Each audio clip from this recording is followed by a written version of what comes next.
thrilled to be preaching this morning. Haven't counted the number of weeks, but haven't preached for some time. The biggest danger, by the way, of any preacher who has not preached for a period of time is that he preaches not one sermon when he stands up, but a whole load of sermons. So I trust you will be delivered from that disaster this morning. And I have thrown away as many notes as I've created this morning, so hopefully we'll stay on track. But as Andy said, we're starting a new sermon series on the Old Testament book of Nehemiah. Now, if you cast your mind back to the beginning of this year, we did a series on the Gospel of Luke. We looked through the Gospel of Luke, particularly looking at the question of what it means to be a disciple. Over the Easter period, we did a series on the inner life, how you fuel the soul and how we strengthen the soul, habits associated with that. That led into a series on faith conversations, how we can effectively talk about questions of faith in a way that is both respectful and effective in our contemporary world. And then over the summer, we deep dived into two verses, Galatians 5:21 and 22, which were all about godly character.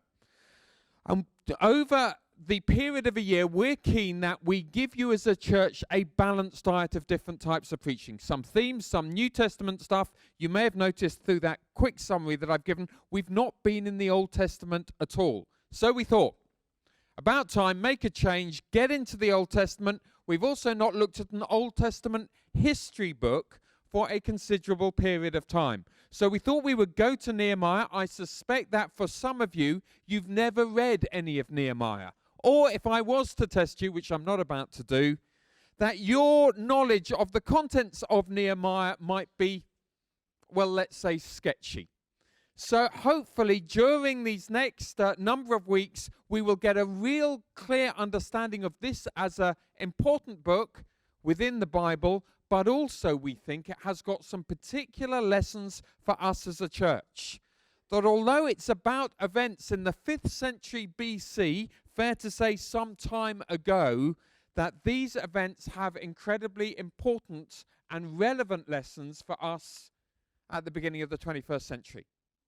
So with that by way of introduction, let's have a look at a few verses. As I take us through this morning, we're going to look at the whole of chapter 1, but let's just start with the first 3 verses. We'll come up, there it is, says this: the words of Nehemiah, son of Hakaliah, in the month of Kislev, in the 20th year, while I was in the citadel of Susa.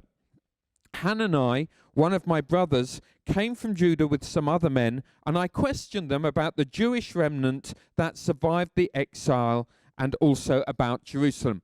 Leave the words on the screen, but let's just pause there for a minute. If we're going to understand this story of a man in the 5th century BC in the Persian winter capital of Susa, we need a bit of background. Let's just shoot back initially 2 centuries further. Babylonians are the world power of the time. And as is the wont of world powers right throughout history, they have gobbled up weaker and smaller states. And they did that with Judea. They flooded in. They took over the country, they sacked the temple, they razed Jerusalem, and then they picked out the elite, the young and the bright, and they took them to Babylon. Now you can imagine for any nation that suffers that sort of fate, harder for those of us that are British here to empathize with, because it's not happened in this country, arguably ever in that sort of way. But you can imagine the humiliation any nation feels when it's taken over in that sort of way. But the emotion that any Jew would experience is much more than simply the humiliation of the fact the Babylonians have come and taken our leaders away. It would have raised massive faith questions for them, because if you were a God-fearing Jew at that point in time, you would have understood the big theme of the first part of the Old Testament, which is God has given us this land. This is God's gift. Now, if we no longer have it, if he's now taken us out and scattered us around the empire, then what does that mean about the way God feels about us? What does it mean about God?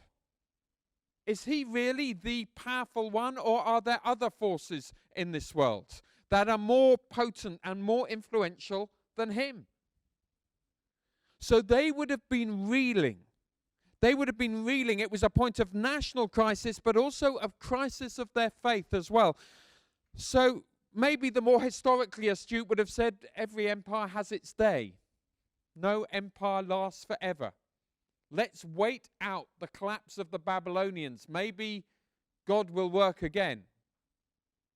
So you can imagine disappointment when instead of just a Babylonian collapse, it's a Persian rise. So you've got a new world power, and this world power, or this power in that part of the known world, if you like, not only removes the Babylonians, but takes their empire and then extends it. There's a map. Jenny, I wonder whether we can just have the map here, which will give you some idea of the breadth of the Persian Empire at the time, reaching from Egypt on one side, much of Turkey, Pakistan, Afghanistan, Iran, that whole area right up to the Hindu Kush was controlled by the Persians and these great leaders, including one leader called Cyrus the Great. You had the ability to put great after your name when you ruled that sort of area. And Cyrus the Great actually was probably better disposed towards minorities than most of the leaders before him. And so he said to some of the Jews, you can go back and you can rebuild the temple. If you find the Old Testament history book of Ezra, that is all about that journey. And Ezra's leadership at that time as they rebuild the temple. Change of king. Cyrus goes. The king who's alive, ruling at this point in time, Artaxerxes, we'll meet and hear more of him next week. Artaxerxes then allows further Jews to go back and have a go at rebuilding the walls, almost certainly. So Nehemiah is alive at a time where for some significant generations now, the people have had massive faith questions, national crisis, but with little sparks, little rays of hope. Ezra's back, temple's up. How about the walls? And that brings us then to verse 3. They, those who'd returned from Jerusalem, say to Nehemiah, those who've survived the exile and are back in the province are in great trouble and disgrace. The wall of Jerusalem is broken down and its gates are burned with fire. In other words, any hope that there was, they come back and say, it's not worked out. They came back, our brothers came back, they started to rebuild the walls. We don't know why, it's not worked out. And I want to suggest that that sort of context, although like thousands of years away, is not dissimilar to the context that the church finds itself in at the beginning of the 21st century.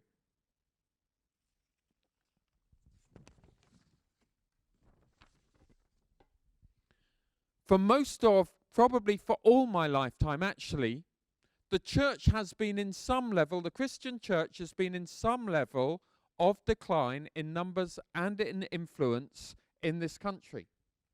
You may be interested to see the latest figures. This is a survey or a church census done by a former cabinet office statistician, a Christian man, and he's surveyed the last 10 years. Here were his conclusions. Churches in the UK between 2000 and 2010 down 1%. That's 400 churches. Not a big difference. Bear in mind, in those 10 years, population growth was 3% or 2 million people. So if we were just keeping track with general population growth as the church, there would be that sort of upsurge. So that's churches, church members in the UK, down 6%, down 400,000. Church attendees in the UK, down 800,000, 18%. Not happy reading for men and women who are concerned about faith in our nation. Now, it should be said that much of that downturn is actually in churches with churches that would be known as liberal churches. More concerning maybe than even those figures is this one. churches with nobody aged 15 to 19 in this nation. 60%. I don't think you need to be a massive demographic sociologist to work out that really is not good news. Because as people have often said, get the children and you get the future. And it won't be long before 15 to 19-year-olds are leaders in this nation. So I want to suggest that there is at least potential of crisis for the spiritual life of this nation going forward. Evangelical Alliance published a survey in 2010 on the 18 to 30-year-old age group. Ironically, and we'll come back to this, those predominantly in this room right now. And they called the report the missing generation. You see, it's very easy to not read. In fact, you will not, living in central London, you will not effectively read the national pulse on church attendance. Because everything that's happening here is bucking the trends. We'll come back to that. That, of course, is good news. But if you say, no, David, 20s are not the missing generation, believe me, the church I go to, there's full of them. And the other churches I sometimes go to or my friends go to. It's full of them. Yeah, that's the exception rather than the rule. You may say, no. The churches I know are growing. Yes, in London, over the last 7 or 8 years, 700,000 increase. But you've got to understand that's the exception rather than the rule. We'll come back to that. But that is not the national situation. One commentator reflecting on the national situation put it like this. It's not so much that people are stopping going to church, but rather that young people are being raised in a secular context and as a result have never been to church and would never consider doing so. So, maybe Nehemiah's experience and our experience is not too different. And the question I want to ask today, and we'll work it out over these next 12 weeks or so, is what is an appropriate response for men and women of faith? And as we look at Nehemiah, we'll find he's something of a titan. I mean, his response is just magnificent. And my challenge to us, as I challenge myself, is to emulate him in these ways. I'm sure he wasn't perfect. No one is other than Jesus. But that doesn't mean we can't learn from him, and I think we can learn from him in 3 important ways this morning. Number 1, Nehemiah faced the facts and he grieved about them. He faced the facts and he grieved. Now, this, I think, is unusual for men and women of faith. My observation is this. Most of us get into faith and start to develop a relationship with God for one reason. You or I feel the need of it. It's all about me. And it's all about my relationship with God. And for some people, the truth is that as long as that's okay, they don't go beyond that. They're really not bothered about a wider spectrum. A mark of maturity is concern more broadly afield. It's one of the reasons we prayed. We prayed for Syria because it matters. We prayed because for some people here it will really matter. We prayed to help it become something that matters to everyone. In other words, to be bothered about things beyond yourself is a mark of maturity. That was Nehemiah's situation. He was bothered. Actually, great men and women are bothered about things beyond their immediate concern. You know who the greatest Briton, as popularly voted, was? Winston Churchill. Churchill had moments of great grief, particularly in the build-up to the Second World War. British government was saying there is nothing to worry about. Churchill was insistent, no, Hitler's Germany is rearming and getting ready for war. Nobody would listen to him. Nobody would get ready. And he would sometimes go back to his country house, Chartwell in Kent, and he would go and sit with the pigs. His family would say, Winston has got a black dog day. And he would sit there depressed. Because he could see things and he could see implications that nobody else saw or was willing to take responsibility for. But partly because of that and the emotion created in that, when there was an opportunity for him to do something, he was like a shot out of a gun. And straight into Whitehall and ready to give leadership to this nation and the Western world in a way that generations have been profoundly grateful for. You should not feel afraid of emotion and grief. When I've this week twice heard news about leaders or churches which has not been good, my heart has been full of a sense of, oh no. 3 reasons, 3 things that Nehemiah grieved for. Firstly, he grieved because he loved the glory of God. Is it true that if you love somebody, you want them to be loved by others? That's how I feel about those that I love. If you'd say to me, I love them too, then there's this immediate bond. If we love God, we want his reputation to be upheld. He's been wonderful to me. I want others to see that. So when the church is in a state, grief is an appropriate response. Nehemiah was also bothered for God's people. He understood Jerusalem rebuilt, the walls strengthened, was good for the people of God. I want to suggest strong, vibrant churches in this nation is good for the people who follow God. It's likely that your spiritual life will be in tandem with the vitality of the spiritual life in the church you attend. The two are linked. So Nehemiah cared about the God and his glory. He cared about the church, but he also cared for the nations. Right throughout the Old Testament, you have this link. If God's people are blessed, then the nations get blessed. God says to Abraham, I'll bless you and the nations will be blessed. If we're blessed, that blessing should spill over to others. Now that's not just what the scriptures say, it's actually what historians say has always happened. One famous American historian, Will Durant, did a survey of civilization over 11 volumes. It took him 40 years to write this whole story of civilization. You know what his conclusion was, having written all 11 volumes? He said this. He said, there is no significant example in history before our time of a society successfully maintaining moral life without the aid of religion. And if I had time, I could cite all sorts of examples and all sorts of secular studies that say faith makes a difference to nations. And so I want to suggest that we can feel that sense of no. Sense of grief is entirely appropriate, and we should feel it for the sake of God, or for the sake of his reputation, for the sake of his people, and actually for the sake of his nation. Now, my question to you is, do you live with that broader sense? Or is it really just about you and your life?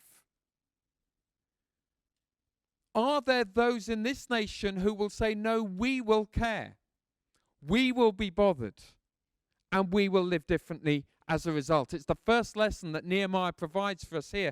Secondly, Nehemiah saw something better. He didn't get stuck in his grief. Nehemiah, having sat and grieved and wept, then he prays, and he says this, then I said, O Lord God of heaven, the great and awesome God, who keeps his covenant of love with those who love him and obey his commands, let your ear be attentive and your eyes open to hear the prayers your servant is praying before you, day and night for your servants, the people of Israel. I confess the sins we Israelites, including myself and my father's house, have committed against you.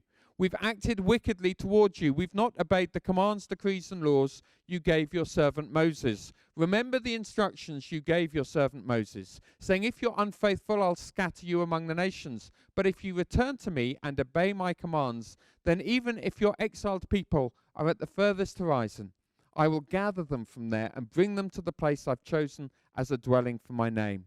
They're your servants and your people, whom you redeemed by your great strength and your mighty hand. Nehemiah didn't allow grief simply to get the better of him.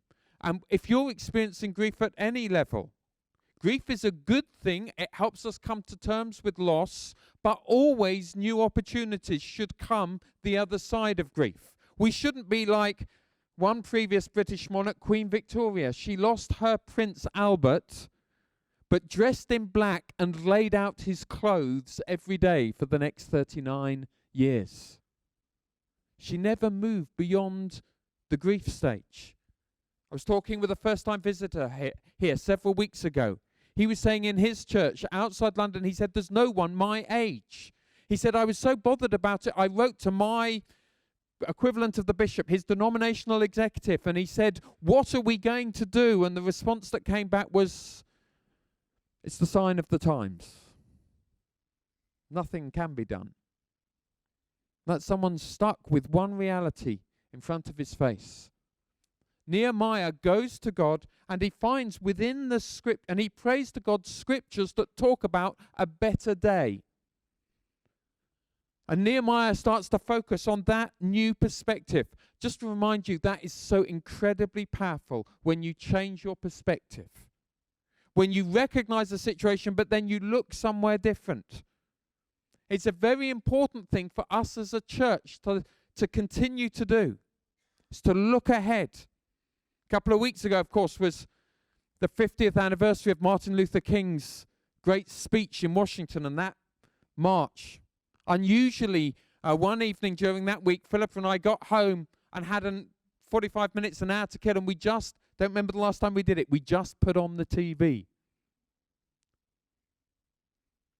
And there was a documentary on Luther King. It was powerful. Powerful as he stood there in front of the Lincoln Memorial.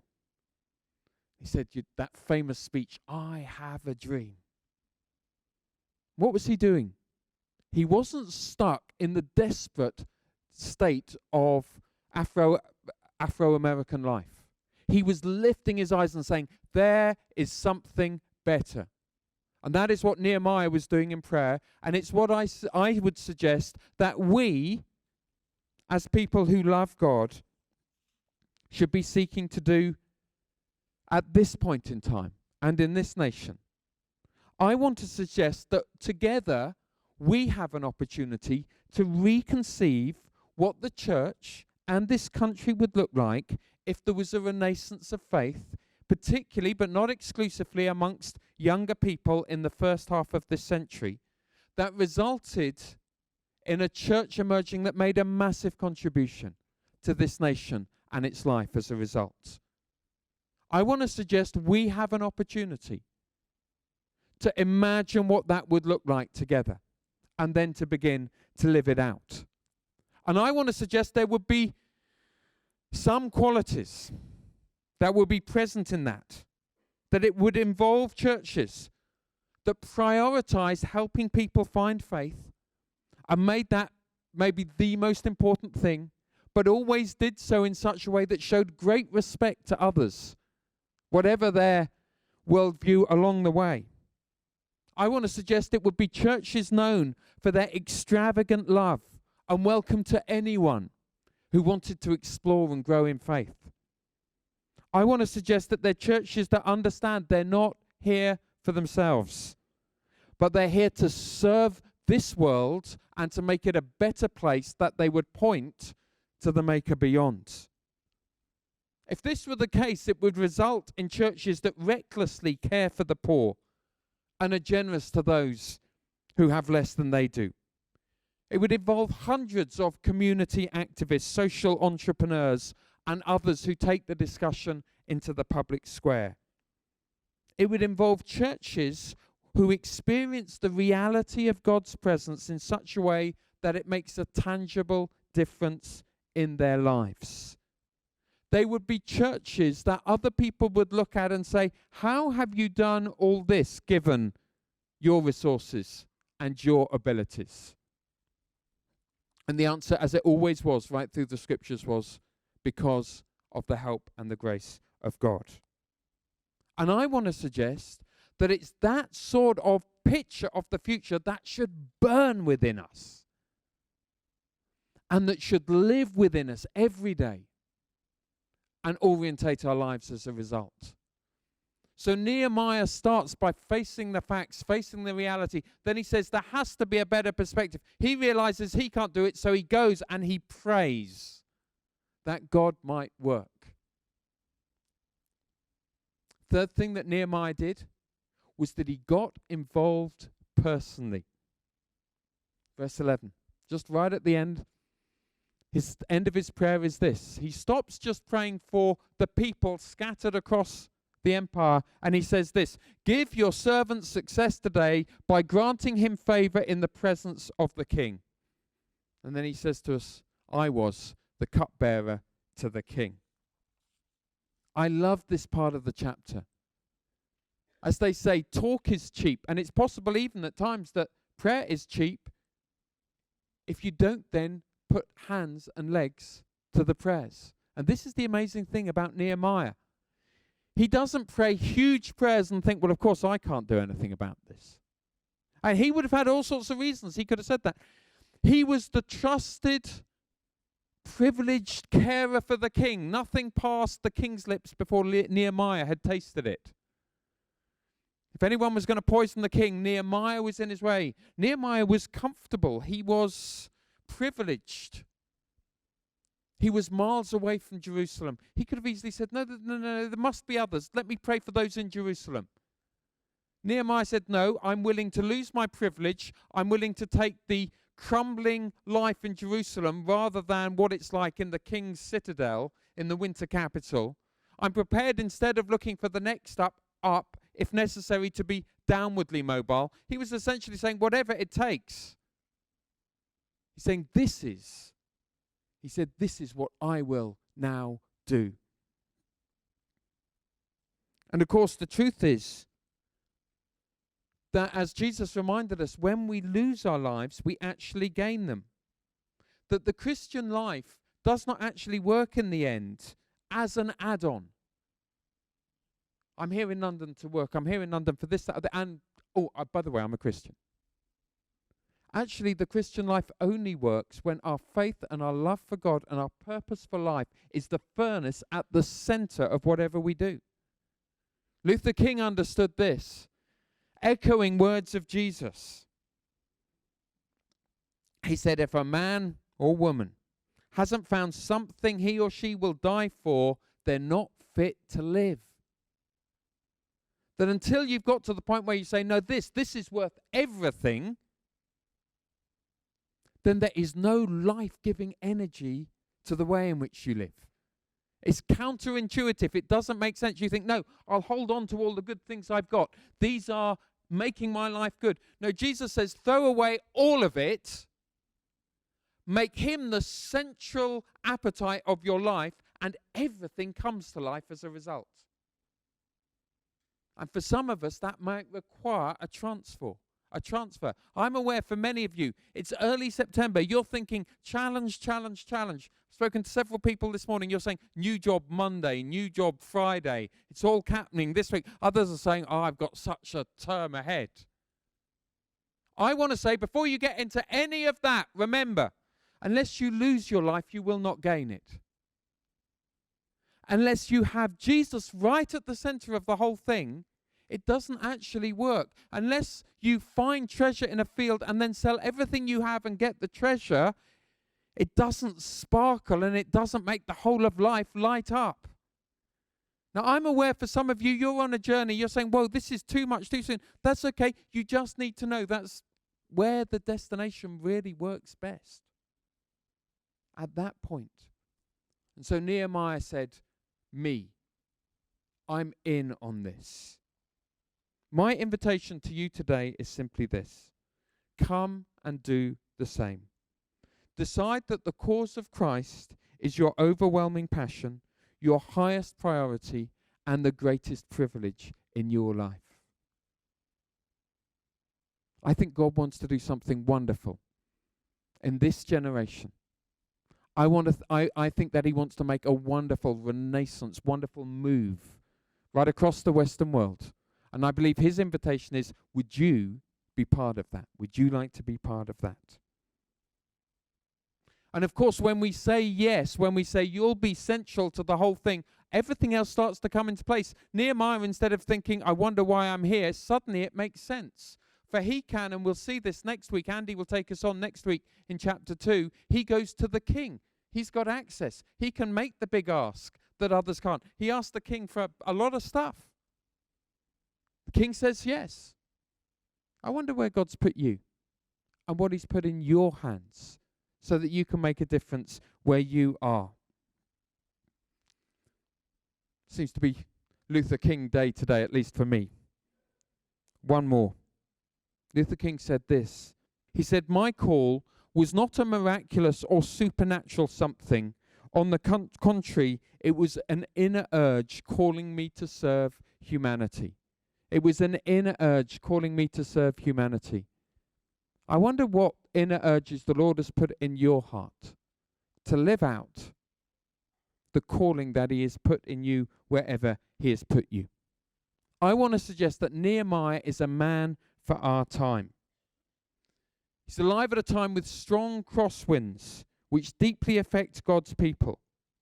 But rather than caving in, he does three things. He faces the facts and he goes to God. He cares. He mourns. Secondly, he finds a new perspective. And then personally, he says, I'm up. This is me. I'm in. I believe God invites us at the beginning of this new term as we start this book to do the same. Let's stand together, shall we?